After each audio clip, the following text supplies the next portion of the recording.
पाक भारत जंग के बाद पाकिस्तान की दिफाई हिकमत अमली क्या होनी चाहिए और इस खित्ते की सूरत हाल को सामने रखते हुए हमें कैसे आगे बढ़ना है, इन तमाम इशूज़ को बहुत अहमियत हासिल है क्योंकि इस इलाके के अंदर अभी एक और जंग का खतरा टला नहीं है। जिस तरीके के बयानात इंडिया से आ रहे हैं उससे कभी इम्कान मौजूद है कि ये कशीदगी जो है अभी कुछ वक्त तक बरकरार रहेगी, जब तक कम अज़ कम मोदी जो है वो मज़ीद कमज़ोर नहीं हो जाता इंटरनली, या उसकी अपोजिशन जो है, दीगर सियासतदान जो है वो एक ऐसी दानाई का मुजाहरा नहीं करते कि इलाके को आग की तरफ नहीं धकेलना, हमें कुछ और करना है, बातचीत से रास्ता निकालना, जिसका अभी फ़िलहाल इम्कान नज़र नहीं आता।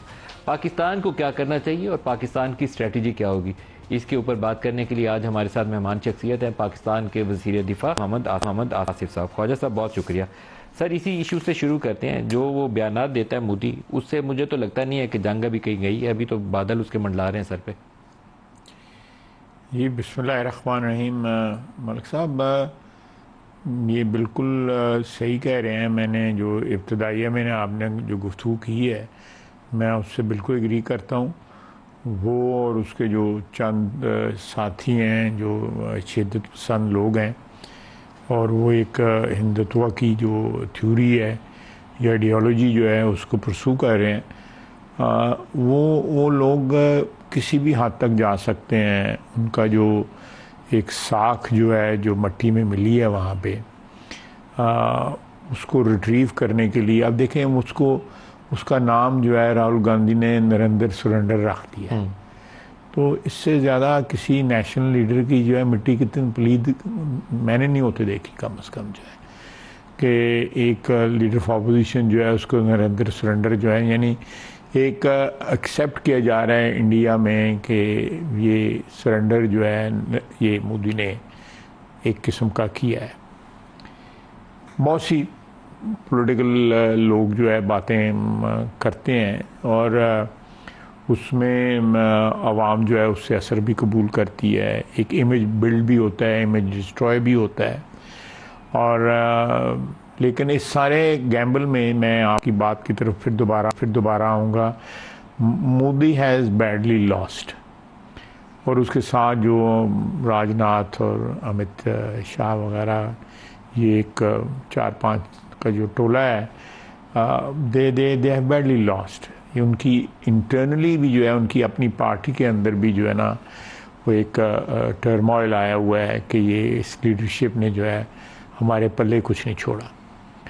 तो मैं इस सूरत हाल में जब लोग डेस्परेट सिचुएशन में आ जाएं तो उनसे कुछ भी तवक्को की जा सकती है। इसमें कोई शक नहीं कि एक इंटरनेशनल प्रेशर है कि अमन रहना चाहिए बर सग़ीर में। हमारे जो ख़ित्ते में ममालिक हैं उनका भी एक प्रेशर है कि अमन रहना चाहिए इस ख़ित्ते में, और हमारी शदीद ख्वाहिश है। आप से बेहतर कौन जानता है कि इकनॉमिक रिकवरी हो रही है हमारे यहाँ पे। आज 121 हमारी मार्केट टच कर गई है, अल्हम्दुलिल्लाह, ऊपर वाले का फजल है। और हमारी माशी टीम जो है, हमारे जो वज़ीर ख़ज़ाना जो है, उनकी एक प्रोफेशनल क्रेडिबिलिटी भी है जो इस सारे मसले के अंदर एक बहुत बड़ा पार्ट वो प्ले कर रही है। और हमारी गवर्नमेंट की क्रेडिबिलिटी है, प्राइम मिनिस्टर साहब की क्रेडिबिलिटी जो है वो है कि उन्होंने किसी जगह भी को ओवर प्ले करने की कोशिश नहीं की, और हकीकत का जो है सामना जो है बड़ी दिलेरी के साथ और बड़ी जो है वो जिस तरह एक रियल सिचुएशन होती है, कोई इस किस्म की माजी की तरह यहाँ पे कोई पंजाबी में जो है मुंडे नहीं चुकाए जेड़े गए। यानी हमारी फिगर्स में भी क्रेडिबिलिटी है, लोग बिलीव कर रहे हैं, इंटरनेशनल जो एजेंसीज जो हैं वो बिलीव कर रही हैं, फिच हो गई या और जो भी नाम मुझे सबके नहीं आते, मूडीज़ हो गए, ये सारे बिलीव कर रहे हैं। तो ये पाकिस्तान के लिए बड़ा एक ऐसा मौका है कि हम किसी किस्म के रिस्क जो हैं वो हमें अवॉइड करने चाहिए। मैं जंग की बात कर रहा हूँ, कन्फ्रंटेशन की। अमन जो है हमें सूट करता है, हमारी आवाम को सूट करता है। लेकिन अगर ठोंसी गई हमारे ऊपर दोबारा, जिस तरह लास्ट टाइम भी तो हमारे पे इम्पोज की गई है जंग जो है, कुछ जिस तरह हमने जवाब दिया है उससे भी ज़्यादा करारा जवाब देंगे इंशाल्लाह। सर, 2-3 चीज़ें हुई हैं ख्वाजा साहब इस जंग से। एक तो जो रवायती जंग में एक बाकायदा मिथ के तौर पर ये चीज़ डेवलप हो रही थी कि इंडिया को हम शिकस्त नहीं दे सकते, वो मिथ टूट गया उसका, वो शिकस्त खा गया रवायती जंग के अंदर, और ये चीज़ उससे आसानी से हजम नहीं होगी। इसीलिए मैं कहता हूँ कि जंग का खतरा बरकरार है। नहीं, मैं आपसे एग्री कर रहा हूँ, मैं इख्तलाफ नहीं कर रहा। दूसरा, कश्मीर जो है वो इंटरनेशनलाइज दोबारा से हो गया। और तीसरा, वो हमने शिमला के बाद से वो एक रट सुनते थे, जो बायलैटरल, तो सीज फायर तो ट्रंप ने वहां से अनाउंस करके कल भी अगर कर दिया उसको। कल भी मैं मीडिया पे कहा है कि बल्कि सीज फायर कंट्रोल लाइन खत्म हो गई है, वापस सीज फायर लाइन चली गई, सीज फायर लाइन पे चली गई है। और ये स्टेटमेंट है, ये जो आपने दिया है, मैंने कल दिया है, ये मैं दोबारा आपसे सुनना चाहूंगा, बड़ी इंपॉर्टेंट स्टेटमेंट। ये कंट्रोल लाइन जो है उससे अब ये सीज फायर लाइन चली गई है, जो 1948 में जो डिक्लेयर यूनाइटेड नेशंस ने इसको सीज फायर लाइन किया था। वो जो जंगबंदी हुई थी, जिसके बाद रेजोल्यूशन हुआ, सारा प्रोसेस जो है वो तारीख का हिस्सा है। और उसके बाद ये है कि ये जो एक ये भी अंडरस्टैंडिंग आई थी कि ये डिस्प्यूट्स जो हैं वो बायलैटरली डील होंगे। अब ये मल्टीलैटरली या इंटरनेशनली जो है डील हो सकते हैं। शिमला माहदे के अंदर जो LOC उसका किया था, शिमला माहदा जो है IWT जो है, इंडस वाटर ट्रीटी जो है, वो कल अदम हुई है नहीं हुई, कम से कम शिमला माहदा जो है फारग हो गया। It's a dead document now. बिल्कुल। तो आपकी जो सीज फायर लाइन की हैसियत और LOC की हैसियत वो आपको दोबारा से बैठ के डिस्कस करनी है। बिल्कुल कि ये जंगबंदी लाइन है, आप बताओ। हाँ बिल्कुल, ये जंगबंदी लाइन है। मैं समझता हूँ कि ये जो फतह हुई है उसका जो एक अपना डिविडेंड है वो तो है ही, पब्लिक मोरल है, इज़्ज़त आबरू में इजाफा हुआ है, एक स्टेचर में इजाफा हुआ है, दुनिया में एहतराम बढ़ा है पाकिस्तान का, वो अपनी जगह। लेकिन दूसरा ये है कि हमारा जो चीज़ें ओवर द डेकेड्स जो है कुछ हमने स्टेप बैक किया हुआ था, हम वापस 48 वाली सिचुएशन के ऊपर आ गए हैं, जिसके ऊपर पंडित जवाहरलाल नेहरू के बयानात हैं और उन्होंने एक्सेप्ट की हुई है। UN सिक्योरिटी काउंसिल में जहाँ मामला गया था वहीं पे वापस पहुंचे।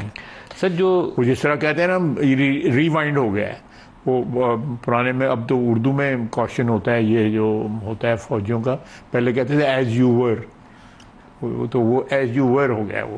बिल्कुल सही है सर। 2-3 चीज़ें और भी बड़ी अहमियत की हामिल है। आपकी बांग्लादेश के साथ जो मामलात हैं वो अल्लाह ताला ने एक टर्न अराउंड अजीबोगरीब इस खिते में डेवलपमेंट की है, वो आपका एक नई बिगनिंग शुरू हुई है।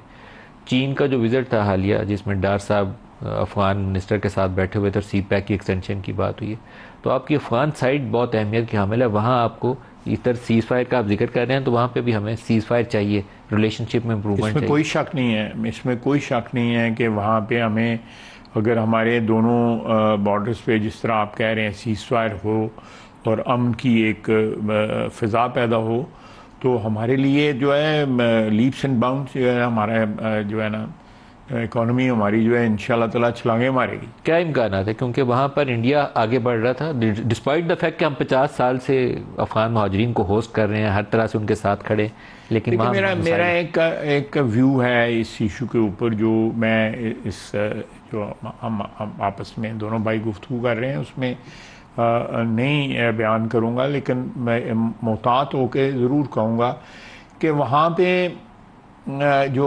उनके जो अंदरूनी हालात हैं वो हमारे ताल्लुकात के ऊपर डायरेक्टली और इनडायरेक्टली इफ़ेक्ट करते हैं, जो उनके सियासी जो हालात हैं। और मेरी ख्वाहिश भी है, दुआ भी है कि उनके अंदर भी स्टेबिलिटी जो आए, और उस स्टेबिलिटी का हमारे ताल्लुकात जो हैं उनके साथ उस पर खुशगवार असर पड़ेगा। उधर जो इंस्टेबिलिटी अगर खुदा न खास्ता होती है या कोई ऐसी दरारें नज़र आती हैं, फिशेस नज़र आती हैं, तो उसका पाकिस्तान के ऊपर डायरेक्टली इनडायरेक्टली नाखुशगवार जो है असर पड़ सकता है। तो इस सूरत हाल में अगर वहाँ पे कोई ये ख्याल जो है या ये चीज़ जो है इसका एहसास उभर रहा है कि पाकिस्तान के साथ ताल्लुकात नॉर्मल करने चाहिए, और मैं समझता हूँ कि इसमें ईरान, रशिया और चाइना, ये क्वाड जो है, ये 4 मुल्कों का जो एक अरेंजमेंट है, उसका बहुत बड़ा पार्ट है, क्योंकि ये वहाँ की जो खलफशार जो है उसकी स्टेबिलिटी जो है इस रीजन की स्टेबिलिटी बनती है। अगर वहाँ पे कोई खलफशार आता है, कोई इंस्टेबिलिटी आती है, तो उसके जो ट्रेमर्स जो हैं वो इस सारे रीजन में, जो सेंट्रल एशिया का रीजन जो है, जिसमें पार्शली हम भी हैं, ईरान भी है, उसमें भी आते हैं। तो मेरा अपना ख्याल है कि ये इनिशिएटिव जो है इसमें China can play very significant role, क्योंकि इकनॉमिकली भी उनको मदद कर रहे हैं। और वहाँ पे जो उनका ख़िलाफ़ जो एक टेररिस्ट ग्रुप था जो हमारे पहले यहाँ मुकीम था फिर वहाँ चला गया, जो चाइनीज़ इंजीनियर पे अटैक करते हैं, जी जो चाइनीज़ इंजीनियर पे अटैक करते हैं, उनका उन्होंने वहाँ पे अरेंजमेंट कर लिया हुआ है। Though they are very small in number. Chinese engineer में अटैक जो है ना, मेरा अंदाज़ा है कि वो इसलिए ज़्यादा होता है कि जो सी पैक के मुखालिफ लोग जो है ना वो ख़ित्ते में, जिसमें इंडिया भी शामिल है, इंडिया से दूर भी लोग भी शामिल हो सकते हैं उसके अंदर सी पैक में। वो in that CPEC is affected और पॉजिटिवली और नेगेटिवली बाय इंटरनेशनल अंडरकरेंट्स जो है ना वो भी उसको इफ़ेक्ट करती हैं। तो लेकिन मैं फिर कहूँगा कि क्वाड के तीनों ममालिक जो हैं, देखें जितना हम होस्ट कर रहे हैं अफ़गान नंबर जो है अफ़गान महाजरीन का, उतना ईरान भी तकरीबन उतना ही वो होस्ट कर रहा है, लेकिन they are much more organized. वो मॉनिटर होते हैं, उनकी मूवमेंट जो है रिस्ट्रिक्टेड है। हमारे यहाँ पे तो उन्होंने कारोबारों पे कब्जा कर लिया हुआ है, यहाँ सारी ट्रांसपोर्ट जो है उनके पास है। तनूरों से लेके मोहल्लों में जो तनूर है, मैं सियालकोट की बात कर रहा हूँ, वहाँ से लेके रोड ट्रांसपोर्ट जो बिलियंस का कारोबार है उन पे कब्जा है। फिर हमारी जो नहरें हैं जो चनाब से निकलती हैं, एडमिरल से, उनके किनारों के ऊपर इन्होंने झोंपड़ियाँ बनाई हुई हैं और साथ इन्होंने कंस्ट्रक्शन मशीनरी रखी हुई है, और वो कंस्ट्रक्शन मशीनरी रहते झोंपड़ियों में है, और करोड़ों अरबों रुपए की कंस्ट्रक्शन मशीनरी है इनके पास जो है। आपकी जो पॉलिसी थी कि इनको वापस भेजा जाएगा वो बरकरार रहेगी? बिल्कुल रहनी चाहिए या रहेगी? रहनी चाहिए, बिल्कुल रहनी चाहिए। ये हमारी नेशनल ज़रूरत है, it's our national need. We do not have the resources to support them. A very small number of these refugees are being supported by the United Nations. Refugee जो भी उनकी एजेंसी जो है UN, UNRWA मेरे ख्याल उसको कहते हैं जो। तो इस सूरत हाल में इनको जाना चाहिए, इनको अपने मुल्क में बसना चाहिए। वहाँ पे जाके मुझे दुख एक बात का है मलिक साहब कि इनकी 40 साल हो गए यहाँ पे इनको आए हुए, तकरीबन 75 से आने शुरू हुए। अब तो 50 साल हो गए ना? 50 साल 75 से ये आने शुरू हुए थे। गुलबदीन हिकमत यार साहब जो है जुल्फ़िकार अली भुट्टो शहीद के ज़माने में यहाँ पे इब्तदाई तौर पे उसी ज़माने में सही कह। तो 50 साल से जाए इनका हमारी ज़मीन के साथ कोई वफादारी नहीं है, कतई तौर पर कोई वफादारी नहीं है।